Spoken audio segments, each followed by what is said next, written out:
Mesdames, Messieurs, bonsoir. Il est 20h sur les antennes de la télé Futur Média. C'est parti pour le sommaire de ce journal. Manko Watu Sénégal ne veut pas lâcher prise dans l'affaire Petro-Tim avec l'homme d'affaires Franck Timis. La plateforme de l'opposition demande au chef de l'État de prendre position dans cette affaire. La sécurité à la FIDAK, une priorité pour le haut commandant de la gendarmerie. D'importants moyens ont été dégagés pour protéger les populations dans l'enceinte de la FIDAK. Vous l'entendrez dans ce journal. Vers une marche et une grève générale des syndicats de la santé, Boli Diop et compagnie dénoncent entre autres certaines pratiques dans l'exercice illégal, dont l'exercice illégal de la médecine. Et puis la grosse désillusion des Lions du handball. Elles ont été disqualifiées de la CAN pour avoir fait évoluer Dongou Kamara qui a joué en petite catégorie avec la France. Le ministre des Sports Matarba n'exclut pas de saisir le tribunal arbitral du sport. Voilà le sommaire de cette édition. Dans quelques instants, le développement.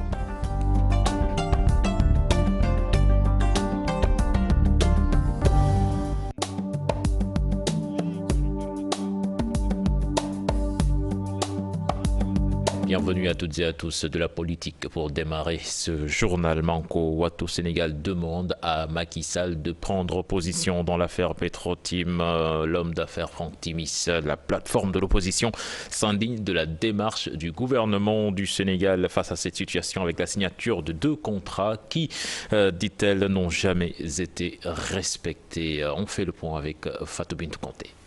Dans une lettre adressée au chef de l'État Macky Sall, l'opposition sénégalaise regroupée dans la plateforme Front pour la défense du Sénégal, Manko Watu Sénégal sollicite sa position sur l'affaire dite Petro-Tim Limited, Franck Timis, relative à la découverte du gaz naturel dans l'offshore profond de Saint-Louis et de Caverne. Dans ce dossier du gaz et du pétrole, Manko Watu Sénégal rappelle un certain nombre de faits. La signature des décrets par Macky Sall concernant les blocs offshore profonds et Saint-Louis offshore profond et portant approbation du contrat de recherche et de partage. Au total, sur ces 2 blocs, Petro-Tim Limited s'est engagé à dépenser 34 millions de dollars, ce qui n'a pas eu lieu. Et dans leur lettre adressée au président Macky Sall, le Front pour la défense du Sénégal s'indigne de la démarche du ministre en charge de l'énergie, qui avait dit en son temps que Petro-Tim, Petro-Asia Ressources, avait les capacités techniques et financières requises pour exécuter le contrat. Et le gouvernement doit continuer à prolonger le contrat de recherche tout en sachant que ces 2 sociétés n'ont pas honoré leur engagement financier. Dans cette affaire, Manko Watu Sénégal se demande si le gouvernement a défendu au mieux les intérêts du peuple sénégalais. À cet effet, Manko Watu Sénégal appelle à ce qu'un processus d'enquête et d'audit national et international soit engagé pour que le Sénégal et la communauté internationale soient éclairés et que notre pays soit rétabli dans ses droits. Nous restons en politique avec le Réumi qui est dans tous ses états suite à la décision du président Macky Sall de vouloir maintenir Abdoulaye Daouda Diallo comme organisateur des élections. Thierno Bokoum, le chargé de la communication, annonce un plan d'action pour contrecarrer ce qu'il qualifie de forcing. Il était à Keur-Massar pour présider une assemblée générale des jeunes du parti. Je vous propose de l'écouter. Il est interrogé par Salif Sow et Asmalik Diop. Ce que nous dénonçons aujourd'hui, c'est que le président de la République veuille imposer son ministre de l'Intérieur comme organisateur des élections.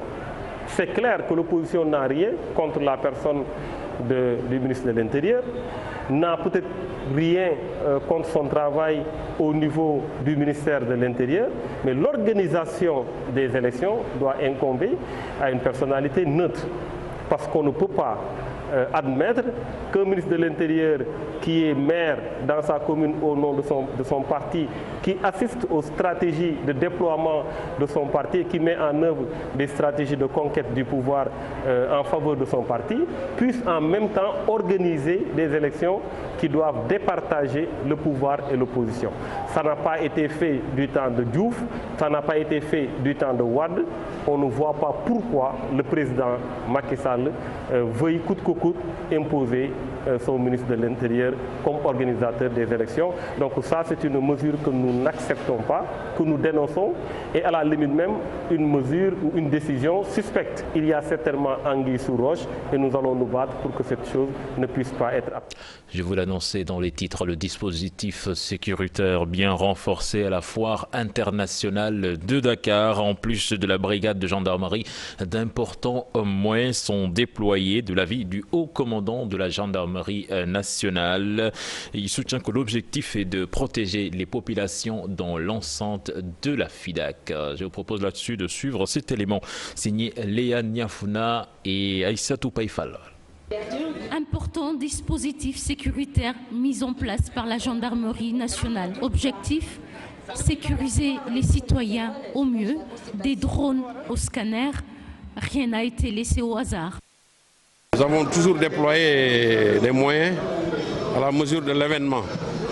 Il se trouve que cette année, avec le contexte sécuritaire que vous connaissez, la gendarmerie, en plus des moyens traditionnels qu'elle a toujours mis en place, d'abord avec l'implantation d'une brigade dans l'enceinte même de la foire, la gendarmerie a renforcé ses moyens en effectifs et en des moyens technologiques que vous avez su voir tout à l'heure avec le drone, avec les scanners mobiles et d'autres laboratoires d'investigation numérique que vous ne voyez pas qui sont déployés ici. Donc la gendarmerie est montée réellement en puissance ici. Ce qui explique sans doute le faible taux d'arrestation. Quand les forces de sécurité et de défense sont très présentes, les malfaiteurs changent de camp. C'est ce qui s'est passé, comme vous l'avez vu tout à l'heure lors du briefing. Les résultats sont modestes en termes d'arrestation. Ça, c'est la mesure de l'efficacité du dispositif que nous avons déployé. Et donc ces ULM ont été utilisés en même temps que les radars pour assurer également la fluidité de la circulation aux abords immédiats de l'enceinte et pour surveiller également certains véhicules suspects qui pourraient être signalés au PC opérationnel. Cependant, le général de la gendarmerie tient à lever certains équivoques. Il y a un sentiment d'insécurité qui s'est développé, c'est vrai. Et le pic d'insécurité doit découler de l'analyse de l'outil statistique au niveau de la photographie de la criminalité au niveau national. Il y a eu des faits isolés. Mais je pense qu'un sentiment d'insécurité s'est développé à partir de ces différents morts d'hommes, ces meurtres. Mais la criminalité au niveau national reste soutenable. Un large dispositif sécuritaire, même Eldorado, qui fait partie de l'escadron monté de l'unité de la Garde Rouge, fait sa petite ronde. Nous parlons à présent de toute autre chose avec ces trois projets de loi, notamment celui portant organisation et fonctionnement du Conseil supérieur de la magistrature, celui abrogeant et remplaçant la loi organique de la Cour suprême et l'autre relatif aux services de renseignement ont tous été votés ce matin à l'unanimité à l'Assemblée nationale. Pour les deux premiers, le garde des Sceaux, Sidiki Kaba, déclare que ces lois mettent en avant l'intérêt supérieur de la nation. Il était l'hôte de l'hémicycle. Adi Atala, Diafaraba, compte rendu. Seul le projet de loi numéro 28-2016 relatif aux services de renseignement a suscité le débat. Le seul intervenant, en l'occurrence le député Abdoulaye Baldé, voit en la loi un fourre-tout. Les agents, il y aura des civils, il y a des contractuels, il y en a ceux qui viendront des forces armées et des forces paramilitaires, et que ces agents seront soumis par le statut de leur code d'origine. Et qu'en est-il des contractuels? Je suis curieux de savoir comment ça va fonctionner tout cela. Je voudrais pas aussi que par cette loi qui est en fourre-tout, on a parlé de menaces, on a parlé des intérêts fondamentaux de l'État sans spécifier. Il ne faudrait pas que par cette loi aussi qu'on puisse, par des moyens détournés, essayer de le contrôler par des voies illégaux, par des voies illégales, ce qui peuvent constituer des adversaires politiques qui ne sont pas des menaces pour l'intérêt national. Le ministre de la Justice, face aux députés, affirme que le dit projet de loi revêt un intérêt général. Cette loi aurait dû être votée d'ailleurs au même moment que nous examinions les textes sur le code pénal, le code de procédure pénale. On verrait qu'il y avait une cohérence d'ensemble. Et la deuxième chose, c'est que aussi cette loi-là Elle permet essentiellement de défendre la sécurité des citoyens dans le cadre de la montée des périls, comme nous avons eu à le dire. Mais mieux que cela, le troisième objectif, c'est aussi la sécurité des hommes du renseignement et qui pouvaient agir et qui agissaient sans pour autant qu'il y ait un cadre légal de leur action. Le projet de loi portant organisation et fonctionnement du Conseil supérieur de la magistrature et celui abrogeant et remplaçant la loi organique sur la Cour suprême ont été adoptés à l'unanimité et sans débat. Nous restons à l'Assemblée nationale avec le budget du ministère de la Jeunesse arrêté à plus de 17 milliards de francs CFA, soit une hausse de plus de 5 milliards par rapport au précédent budget. Mamba Ignan a profité de ce vote pour revenir sur la criminalité et l'insécurité. Le ministre de la Jeunesse demande aux religieux de s'impliquer pour le retour aux valeurs cardinales. Je vous propose de l'écouter, il est interrogé par Adi Atala. Il y a eu des députés qui se sont prononcés sur les valeurs. Ça m'a beaucoup marqué parce que c'est comme si les gens avaient abandonné cette discussion autour des valeurs, autour de cette restauration des valeurs, en se penchant plus sur la croissance ou le monde économique ou l'économie nationale. Mais il y a eu encore des députés qui ont compris que notre pays doit s'adosser sur ces réalités, doit s'adosser sur ses valeurs culturelles et ses valeurs religieuses. Ces questions-là m'ont marqué et peut-être j'ai essayé de répondre et de donner les solutions politiques que le président de la République a proposées. Aujourd'hui, force est de reconnaître que quand même, nous assistons à une crise des valeurs et que les garants de la moralité quand même sont les représentants des familles religieuses qui garantissent la foi. Donc ils ont une part de responsabilité à jouer. Rappeler leurs disciples autour de l'idéal que ces chefs religieux ont eu à théoriser, parce que si nous nous encadrons par rapport à cet idéal-là, il n'y a pas de raison à ce que nous soyons confrontés à cette crise des valeurs. Le budget du ministère des Sports a également été voté à l'Assemblée nationale, un budget qui connaît une hausse de plus de 7 milliards de francs CFA, ce qui agrée son patron Matarba, qui estime d'ailleurs que cela permettra de réaliser de nouvelles infrastructures sportives. Compte rendu signé Momodou Fall et Carnot-Laurent Mendy. L'on serait tenté de dire que le ministre des Sports vient de passer l'examen de la session budgétaire avec succès, ce qui lui vaut les félicitations de l'Assemblée nationale. Les députés à l'unanimité ont magnifié le travail abattu par Matarba. On nous demande un consensus national autour des questions essentielles, d'accord, mais il y a des ministres qui ne méritent pas ce consensus.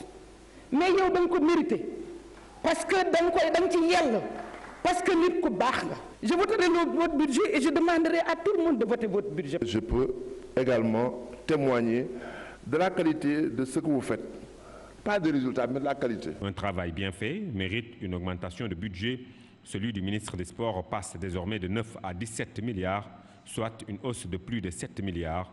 Une augmentation qui s'explique par la réalisation des infrastructures sportives. Une augmentation de plus de 77%, dont 11 milliards d'investissements. Donc j'ai toujours dit qu'on a engagé un combat contre le manque criard d'infrastructures sportives.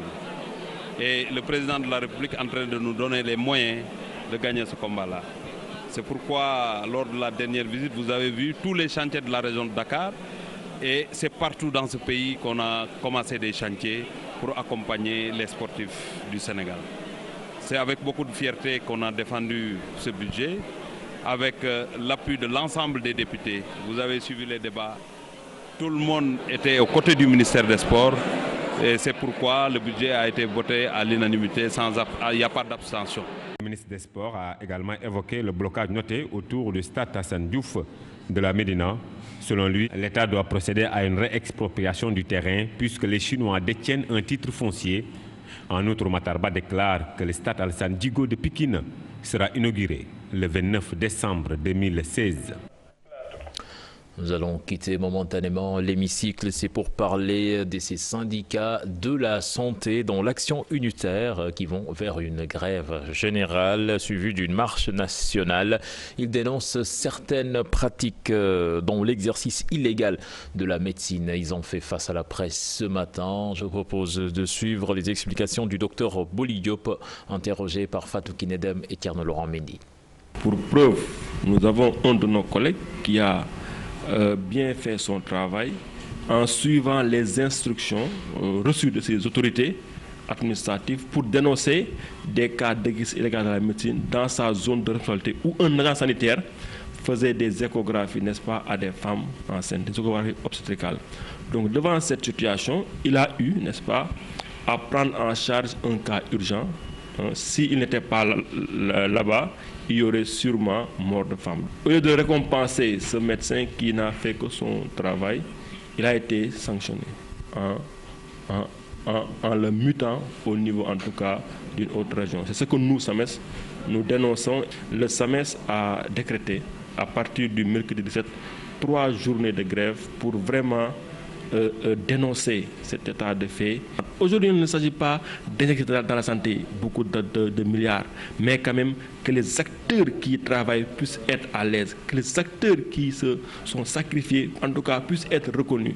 Parce qu'on ne peut pas avoir une bonne santé, une santé en tout cas qui répond aux normes, sans pour autant dénoncer les cas d'exercice illégal de la médecine. Santé, toujours la cardiologie interventionnelle en Afrique, défis et perspectives. C'est le thème du 4e congrès de la Société sénégalaise de cardiologie qui se prépare. L'objectif est de mieux prendre en charge l'infarctus.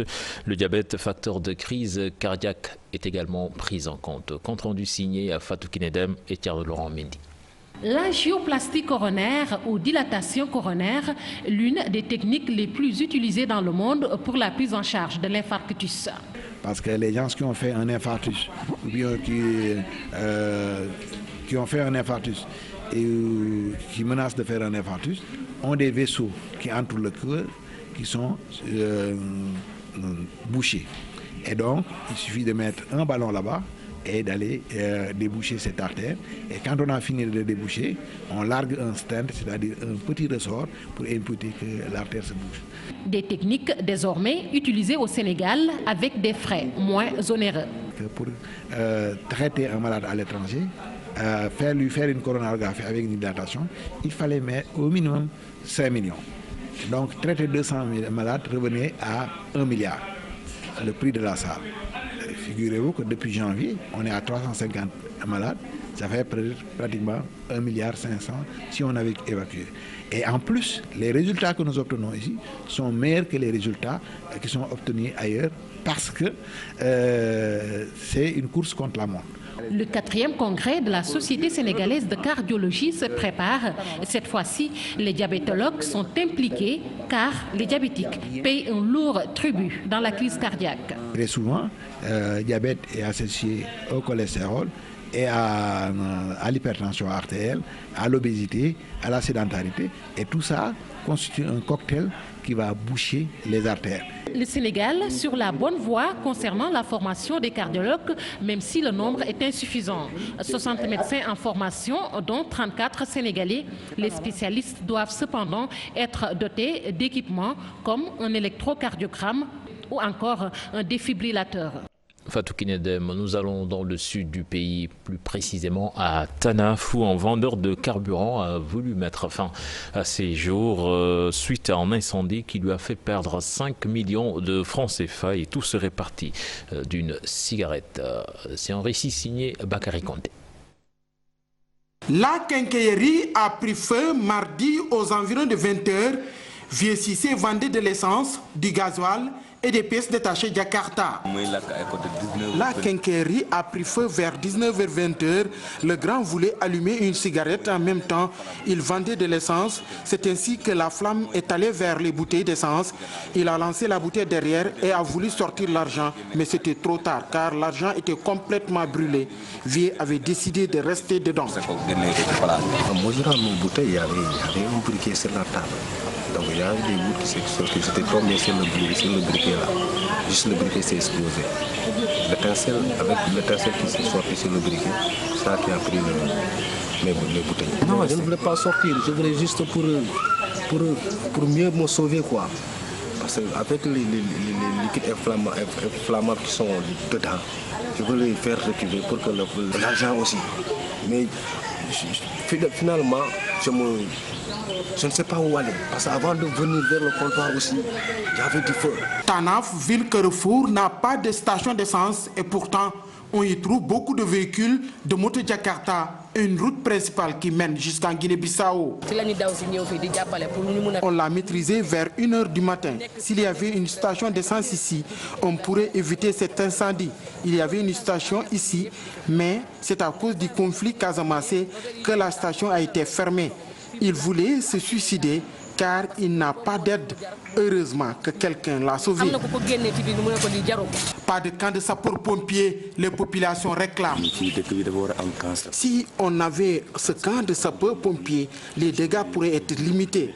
Si je n'étais pas là, il allait mourir dedans.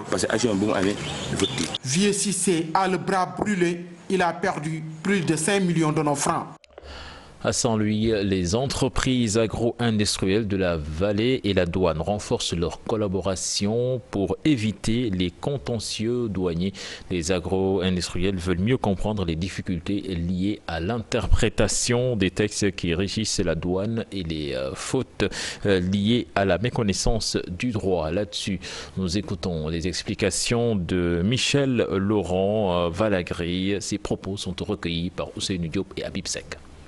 Nous avions eu quelques difficultés, notamment pour, comme l'a dit le directeur général tout à l'heure, par rapport à de se mettre en conformité par rapport à des textes. Ce qui n'est pas facile, parce qu'il peut y avoir toujours des problèmes d'interprétation. Connaître la loi, c'est pas toujours facile. Donc l'idée de ce séminaire, c'est de se mettre en conformité. Il faut qu'on le fasse. Et aujourd'hui, il s'agit d'échanger avec la douane de façon à ce qu'on puisse être les plus des sociétés modèles. C'est vraiment le but. Nous avons pu, par le passé, avoir peut-être faire des fautes, mais ça n'a jamais été intentionnel. C'est-à-dire que si nous avons fauté, ça a été toujours par méconnaissance des textes. Voilà. Donc nous avons ici la ferme volonté d'être des entreprises citoyennes et qui respectent tous leurs engagements au niveau de toutes les obligations légales que nous avons par rapport à l'État du Sénégal et les autorités. Retour ici à Dakar. Bientôt la fin des travaux à la grande mosquée Massalikul Jinan. Bakuyou Faye annonce que l'exécution des travaux atteint 90%. Il a par ailleurs fait savoir que le même espace va abriter l'Institut Khadimoul Rassoul avec une capacité de plus de 2000 places. Cher Tidiane Dione. Il ne reste plus grand-chose puisque la construction de la grande mosquée de Massalikul Jinan soit achevée. Une visite guidée par le coordinateur des travaux et l'architecte a permis de constater de visu l'état d'avancement de l'ouvrage. C'est des travaux qui nécessitent énormément de moyens et surtout de moyens financiers.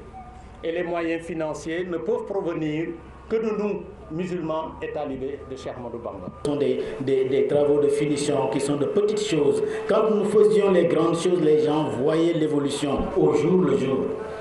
C'est pourquoi quand nous avons dépassé, les gens ont eu l'impression que le travail a été arrêté, le travail n'avance plus, etc. Non, ce n'est pas la réalité. C'est le type de travaux que nous faisons qui nécessite la main. Donc qui nécessite vraiment de l'assurance pour pouvoir faire un travail de finition de qualité. La réalisation d'une telle structure nécessite des moyens colossaux. C'est ainsi les responsables de l'ouvrage invitent les disciples à redoubler d'efforts pour la finition du lieu de culte. Conscientiser encore davantage toute la communauté musulmane et particulièrement la communauté mouride pour que nous redoublions d'efforts pour que les travaux d'embellissement de la mosquée, l'intérieur de la mosquée et l'extérieur, et même les esplanades, que nous puissions redoubler d'efforts pour encore donner le meilleur de nous-mêmes, que ce soit en nature ou en argent, pour que les travaux de finition puissent se passer convenablement. Après la fin des travaux, les différentes fédérations et daïras de Dakar et de la banlieue décident d'engager les travaux de l'Institut Khadimoul Rassoul de 2237 places. Nous reparlons de la présidentielle gambienne. C'est pour revenir sur les raisons de la défaite de Yaya Jammeh. On peut citer la sécurisation du processus électoral et la volonté du peuple. C'est l'avis de Amateba. Lui, c'est le président du NPR, membre de la coalition présidentielle. Il a fait cette déclaration au lendemain de la victoire du candidat Adama Barrow. Ses propos sont recueillis par nos envoyés spéciaux à Banjul, Barkaba et Papralingay. La nouveauté dans cette élection fut le système de comptage des voix. Cette année, on a posé des conditions pour que les voix soient comptées sur les lieux de vote et nulle part ailleurs. Parce qu'on sait que durant les élections précédentes, la fraude se faisait lors du transport des bulletins. Si cette condition n'était pas respectée, on avait prévu de boycotter les élections. Donc cette loi est le pilier de notre victoire face au régime sortant, avec aussi la détermination du peuple gambien qui est vraiment saluable. Avant de refermer cette édition, je vous l'annoncer dans le titre, la grosse désillusion des Lionnes du handball. Elles ont été disqualifiées de la CAN pour avoir fait évoluer Dongo Camara, qui a joué en petite catégorie avec les équipes de France. Le ministre des Sports qui était à l'Assemblée nationale ce matin s'est prononcé là-dessus. Il demande de la sérénité, mais il n'exclut pas de saisir le tribunal arbitral du sport. Je propose de l'écouter. Il est interrogé par Mamadou Fall. Tout le monde préparait cette finale-là. On est en train de suivre ce dossier parce que le président Seydou Diouf est là-bas. On est en contact avec lui pour regrouper tous les éléments qui ont poussé effectivement à la Fédération internationale de casser les deux verdicts qui ont été déjà donnés par la Commission des règlements, la Confédération africaine de handball. Le président Seydou Diouf n'est pas d'accord. Et nous avons des Sénégalais qui vont étudier cette question-là pour continuer à défendre les intérêts du Sénégal. Mais au-delà de ça, c'est une grande compétition et il faudrait que toutes les conséquences soient tirées pour éviter d'éventuels, si aujourd'hui on a tort, il faudrait complètement éviter ces questions-là parce que ce n'est pas au niveau de ces compétitions internationales qu'il faudra commettre certaines erreurs. Mais on n'en est pas encore là. Il faut rester serein, suivre le dossier et se battre avec les moyens dont on dispose pour défendre les intérêts du Sénégal. Que ça soit le TAS, que ça soit autre chose, si on sent qu'on est lésé et ce n'est pas normal, on va se battre avec les moyens dont on dispose pour aller jusqu'au bout. C'était le dernier élément de ce journal. Excellente suite de programme en compagnie de la Télé Futur Média. Prochain rendez-vous pour l'information, ce sera à 0h. Bonsoir.